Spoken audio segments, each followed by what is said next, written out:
In this edition of RPP News, sports and gambling make a tangled web, Frankston passes go, and a chance to be a citizen scientist.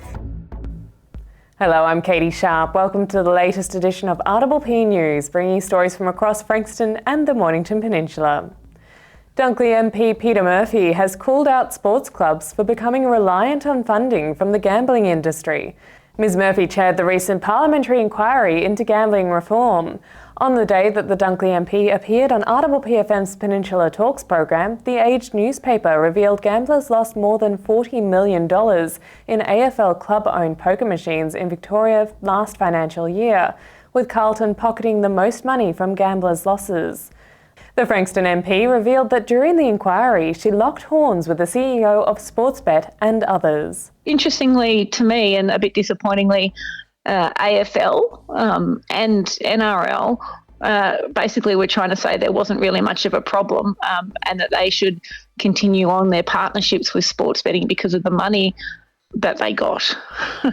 I just don't accept that an industry whose business model involves people losing money and suffering significant psychological, mental health, physical, family harms shouldn't be held to account for it. Detectives have charged a local teenager in relation to an armed robbery in Glen Huntly earlier this week. A 14-year-old boy was forced into a vehicle on Neerim Road before being forced out of the moving car and sustaining significant injuries. He is in hospital in a serious condition. A 14-year-old Frankston South boy was arrested on Thursday and charged with a number of offences, including armed robbery, conduct endangering life and intentionally causing serious injury. He has been remanded to appear at a children's court. The Executive Director of the Dolphin Research Institute in Hastings, Jeff Weir, believes the Victorian Government will soon put out calls for a Hastings and Western Port environmental effects statement. Hastings is at the centre of two major proposals, a hydrogen energy supply plant and a support hub for a proposed wind turbine farm across Bass Strait. Both developments will mean substantial construction and impacts to the local environment. Jeff Weir told RPP the public will have its best chance to impact the process by helping frame the EES. The Minister will announce his or her intention to call for an EES, and the community will be given time to be able to have input into what the terms of reference will look like. Because once the terms of reference are set, that's then what they then define the questions that are addressed. And so that's probably the most powerful time that the community have to influence the shape of an investigation. Frankston is set to get its own version of the iconic board game Monopoly. It was announced this week that Frankston will get a fully localised edition to pay tribute to the city's special features and destinations. The Frankston edition will be only the fourth regional version done in Victoria. Australian games manufacturers Winning Moose will produce the board. Sales executive Daniel Fuentes told RPP that Frankston's unique character lends itself to being celebrated. The decision to choose Frankston essentially came down to a few different factors, but things like its growing tourism, large population and historical significance all played a part in our decision to choose Frankston. And again, local pride does play a big part in that, but we also wanted to show, the rest of Victoria, everything that Frankston does have to offer. Ahead of the game's release in April next year, Frankston residents and fans can nominate their favourite haunts on the Frankston Monopoly Facebook page. September is Biodiversity Month, and both Frankston and Mornington Peninsula councils are competing with neighbouring councils in the Biodiversity Blitz. The competition is to see who can record the most species, a challenge the Mornington Peninsula is currently winning. Nature-loving residents and visitors can become citizen scientists for the month and contribute to important research by taking pictures of nature, helping to fill knowledge gaps about local biodiversity. To take part, simply upload photos to the iNaturalist app. And the Victorian State Ballet is bringing one of the greatest of romantic ballets, Giselle, to the Frankston Arts Centre. First performed in Paris in 1841, the role of Giselle is one of the most sought after in ballet. The Victorian State Ballet will be at the Frankston Arts Centre next Sunday the 17th. Tickets are selling fast and are available at the FAC website and box office. And now we cross to David Robertson with the Bendigo Bank market update. The RBA interest rate pause continues into spring, and economic data suggests more of the same ahead, but still a risk of one more hike. An update of our market forecasts and the key indicators to monitor in September.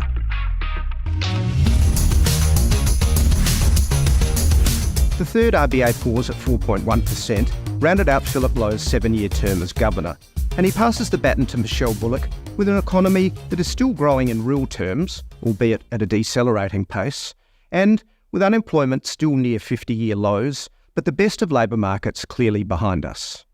The last 7 years have been characterised by very supportive monetary policy, especially through the pandemic, until the 2022 inflation shock, when RBA rates were increased by 4% in 15 months, the fastest pace of hikes since 1985, but still a more moderate profile than comparable economies. Fortunately, the impact of tighter policy is playing out as hoped thus far, with retail sales and household spending now falling in real terms, GDP and jobs growth slowing, and demand for credit easing. This slowdown on the demand side is helping to achieve a better balance with damaged supply chains, which are steadily improving and, in our region, appearing more sustainable.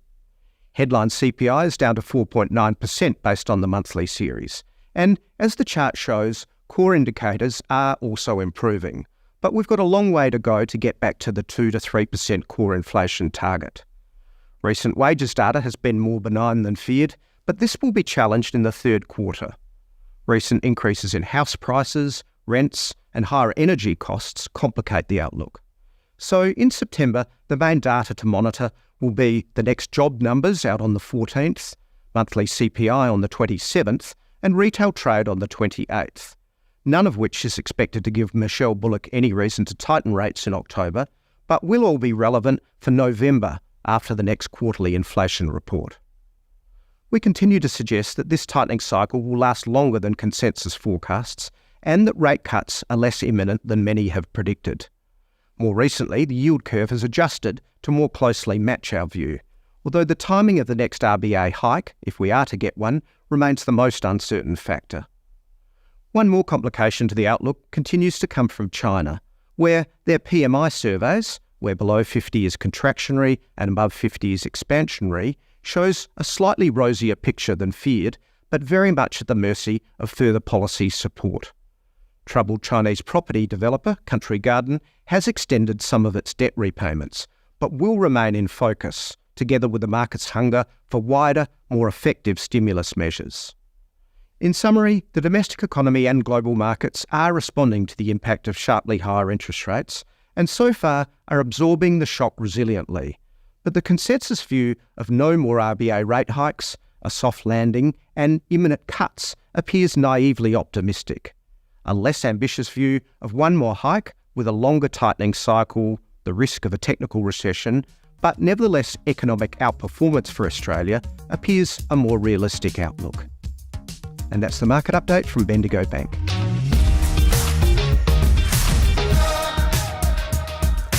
After the break, we have Bianca with the coming week's weather report.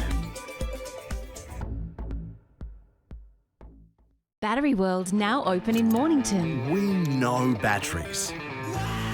We know our 75 D23Ls from our DIN 65 LHs. And we know which is best for you.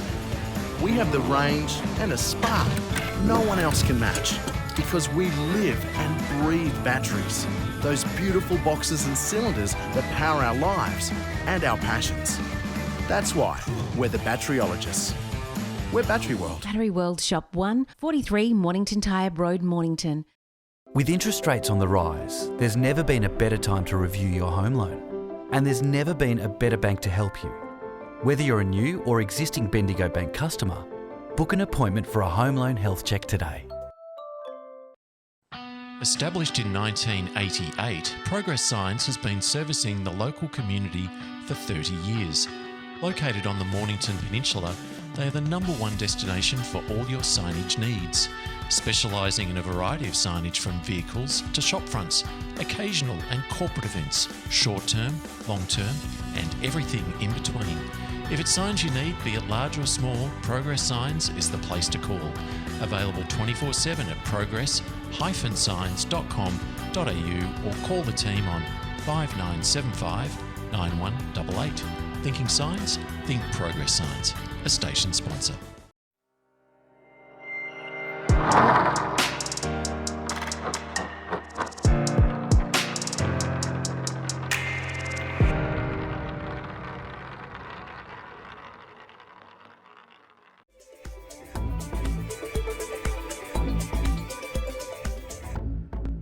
Welcome back. We go now to Bianca for this week's weather. Hello, I'm Bianca and welcome to this week's RPP weather update. Well, after a lovely warm patch, last Thursday evening saw us return to more winter-like conditions. Rain and strong winds saw out the week's end. But what about the week ahead? Let's dive in and take a look. Today, Sunday the 10th of September, should bring us another wet day. However, this should be the last wet day for a while. We are looking at a low of 8 and a high of 15. Monday brings us a cloudy day. We should feel a low of 7 and a high of 14. Tuesday sees the sun poking its head out of the clouds with a low of 7 and a high of 18. Wednesday sees this trend continuing with a low of 8 and a high of 19.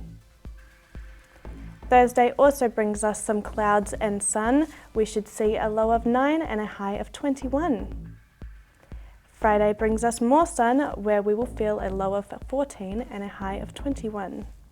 And finally, Saturday sees this trend continuing with a low of 13 and a high of 19.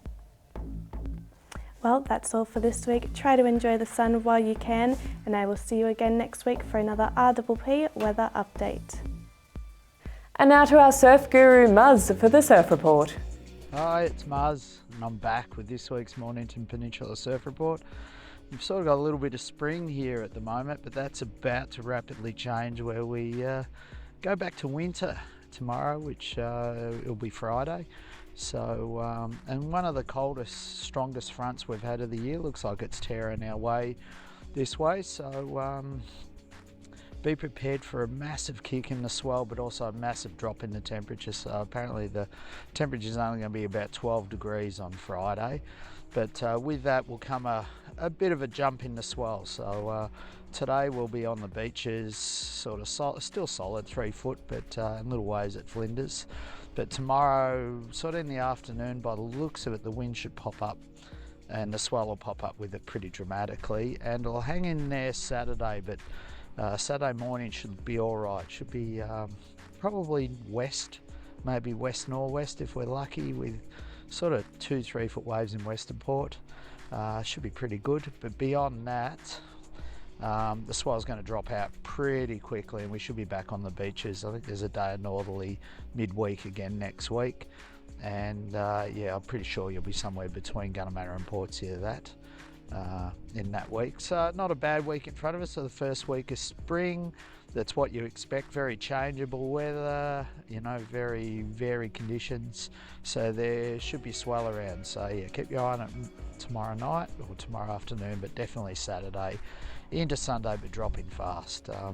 It's good to see a huge pot of dolphins swimming around out behind me, which is great to see a lot of life out in the bays. The water's a bit warmer than normal, but hopefully you'll get in the water. School holidays are coming, so make the most of it, and I'll see you next week. And that's all from our team here at RPP News, serving the community with stories that matter to you. Keep watching and do tell your friends. Bring you the news from coast to coast across Frankston and the Mornington Peninsula. I'm Catie Sharp. See you for the next edition.